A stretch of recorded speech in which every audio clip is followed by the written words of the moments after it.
Το μεγάλο άλμα για τη Huawei έγινε πέρυσι με τη σειρά P9, η οποία ξεπέρασε τα 10 εκατομμύρια πωλήσεις και δημιούργησε πολύ μεγάλες προσδοκίες για τις μελλοντικές high-end συσκευές της εταιρείας, τόσο για τους αναλυτές όσο και για τους τελικούς χρήστες. Έχοντας πλέον το αβαντάζ του brand της Leica στο πλευρό της, η Huawei μας παρουσίασε την πρότασή της για το 2017 με το P10 να αποτελεί το νέο της κόσμημα. Είμαι ο Βαγγέλης Μινάς και ήρθε η ώρα για το αναλυτικό review του Huawei P10. Ας ξεκινήσουμε.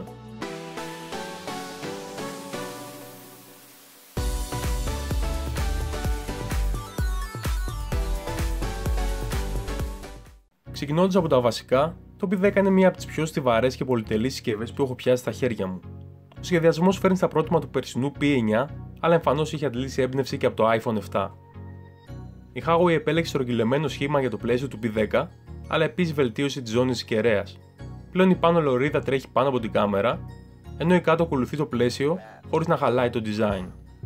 Αυτό όμως που το κάνει να ξεχωρίζει είναι η γυάλινη λωρίδα της φωτογραφικής μηχανής με την επιγραφή Leica, η οποία δίνει έμφαση στους διπλούς φακούς και κάνει το P10 άμεσα αναγνωρίσιμο στη συσκευή της Huawei. Στο κάτω μέρος της συσκευής συναντάμε τη θύρα των ακουστικών, τη USB Type-C θύρα φόρτιση που ενσωματώνει όλο και περισσότερα smartphones, το μονοφωνικό ηχείο που χαρίζει ικανοποιητικό ήχο, ενώ στις αριστερές γρίλες κρύβεται το κεντρικό μικρόφωνο. Η δεξιά πλευρά του P10 φιλοξενεί τα Power και τα Volume Buttons, τα οποία έχουν έντονη κλικ αίσθηση, ενώ το Power Button έχει τραχιά επιφάνεια και ένα ξεχωριστό χρωματικό περίγραμμα που του δίνει χαρακτήρα. Στο πάνω μέρος της συσκευής υπάρχει μόνο το μικρόφωνο ακύρωσης θορύβου, ενώ αριστερά βρίσκουμε τη θύρα για την nano SIM και την κάρτα μνήμης που ανοίγει με το ειδικό εργαλειάκι.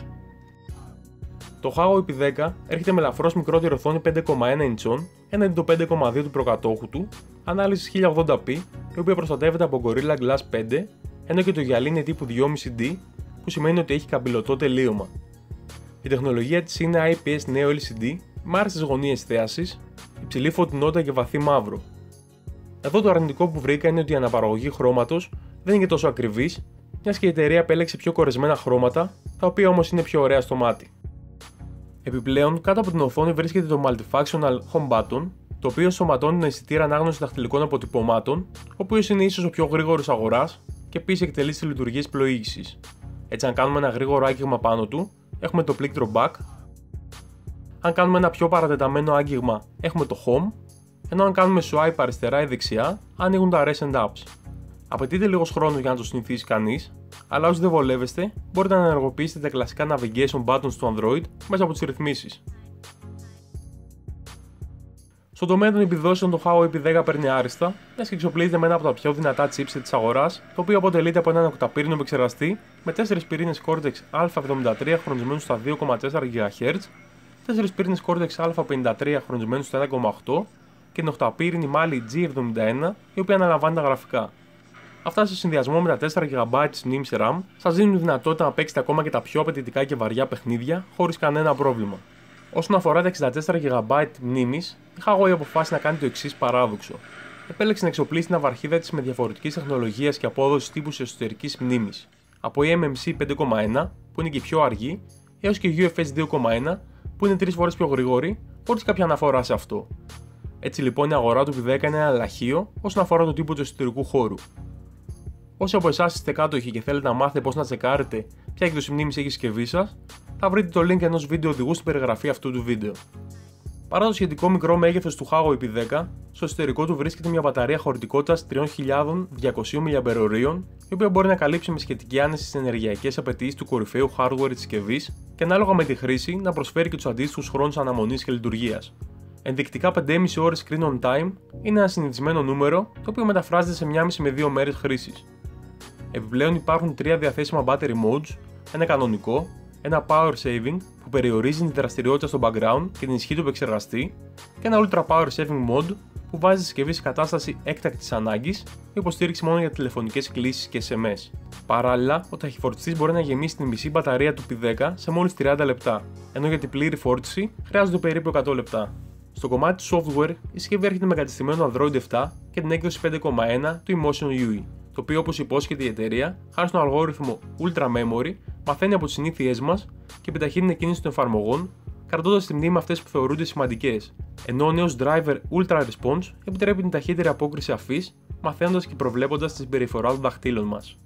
Πίσω στα βασικά, έχουμε μια ευχάριστη έκπληξη, μιας και η Huawei μας δίνει τη δυνατότητα να επιλέξουμε για το αν όλες οι εφαρμογές θα βρίσκονται στην αρχική οθόνη ή αν θα υπάρχει το σιρτάρ εφαρμογών. Άλλα σημαντικά χαρακτηριστικά που ξεχώριστα είναι το App Twin, το οποίο μας επιτρέπει να δημιουργήσουμε τον κλόνο μιας εφαρμογής ώστε να μπορούμε να συνδεθούμε ταυτόχρονα σε δύο διαφορετικούς λογαριασμούς. Το Floating Dock, το οποίο είναι μια floating συντόμευση η οποία μας δίνει άμεση πρόσβαση σε επιλεγμένες ενέργειες από οποιοδήποτε σημείο της συσκευής. Τα motion controls με τα οποία μπορούμε να κάνουμε σίγαση είναι να αλατώσουμε την ένταση μιας κλήσης και του ξυπνητηρίου απλά κάνοντας flip ή σηκώνοντας το smartphone, ενώ φέρνοντας το κοντά στο αυτί μας μπορούμε να απαντήσουμε ή να κάνουμε μια κλήση. Τέλος, χρήσιμη βρήκα τη δυνατότητα να κλειδώσουμε τις εφαρμογές που επιθυμούμε ώστε να ανοίγουν μόνο με το δαχτυλικό μας αποτύπωμα ή με τη χρήση ενός κωδικού. Όσο και αν τα υπόλοιπα χαρακτηριστικά του P10 είναι κορυφαία και αντάξια της κατηγορίας του, αυτό που το κάνει να ξεχωρίζει πραγματικά είναι το δεύτερης γενιάς dual camera setup σε συνεργασία με τη Leica, το οποίο αποτελείται από ένα 12 MP έγχρωμο αισθητήρα με οπτικό σταθεροποιητή και έναν 20 MP μονόχρωμο, οι οποίοι μπορούν να χρησιμοποιηθούν ταυτόχρονα για να βελτιώσουν την αντίθεση, τα χρώματα, την καθαρότητα και φυσικά να δημιουργήσουν το περίφημο bokeh effect. Η προσήκη του μονόχρωμου αισθητήρα υψηλότερης ανάλυσης έχει επιτρέψει η συσκευή να προσφέρει λειτουργία lossless υβριδικού zoom 2x, το οποίο όμως δεν χάνει σε ποιότητα. Επίσης η εταιρεία έχει προσθέσει τη λειτουργία portrait, η οποία συνδυάζει το bokeh effect με το beautification. Φυσικά δεν λείπει και η λειτουργία wide aperture, η οποία σας επιτρέπει να τραβήξετε φωτογραφίες με ελεγχόμενο βάθος πεδίου, ρυθμίζοντας το διάφραγμα από 0,95 έως 16 και δυνατότητα να αλλάξετε το βάθος πεδίου της λήψης στη συνέχεια κατά το editing. Επίσης αυτή τη φορά το wide aperture mode είναι διαθέσιμο και στις ασπρόμαυρες λήψεις. Σε γενικές γραμμές, οι λήψεις με την κάμερα του P10 είναι άκρως αληθοφανείς, εντυπωσιακές και εύκολες να επιτευχθούν από τον οποιοδήποτε χρήστη. Εξυπακούεται ότι οι πιο εξειδικευμένοι χρήστες μπορούν να παίξουν με τις χειροκίνητες ρυθμίσεις που προσφέρουν πλήρη έλεγχο στις φωτογραφίες μας. Στα έξτρα και δυνατότητα αποθήκευση σε μορφή RAW. Όσον αφορά το βίντεο, σε σύγκριση με το P9, το P10 έχει τη δυνατότητα λήψη βίντεο 4K αρκετά καλής ποιότητας. Παρ' όλα αυτά, ο H265 codec που χρησιμοποιεί, αν και είναι το μέλλον, δεν είναι ακόμα πολύ διαδεδομένος. Από την άλλη, το 1080p βίντεο το βρήκα απλά καλό για την κατηγορία του, με κάποια θέματα στο autofocus, ιδιαίτερα σε γρήγορη κίνηση. Τέλος, το slow motion βίντεο στα 120 fps προσφέρεται σε ανάλυση 1080p και είναι στο ίδιο επίπεδο με τα υπόλοιπα της κατηγορίας. Συμμετοχή της Leica έχουμε αυτή τη φορά και στα οπτικά μέρη της μπροστινής κάμερας, με νέο πολύ φωτεινό φακό f-stop 1.9, χωρίς αλλαγή στην ανάλυση του αισθητήρα, ο οποίος παραμένει στα 8 MP.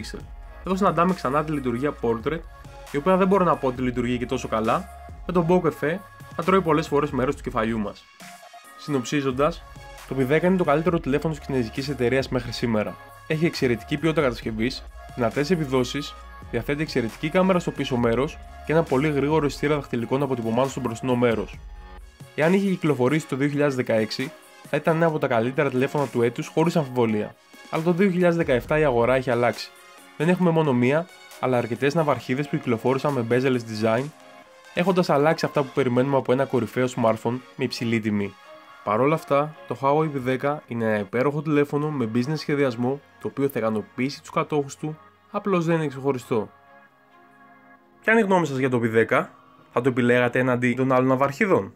Αφήστε μου ένα σχόλιο με την άποψή σας και φυσικά αν σας άρεσε το βίντεο μου, μην ξεχάσετε να κάνετε like, subscribe και κλικ στο καμπανάκι των ειδοποιήσεων για να μην χάνετε ποτέ τα νέα μου βίντεο.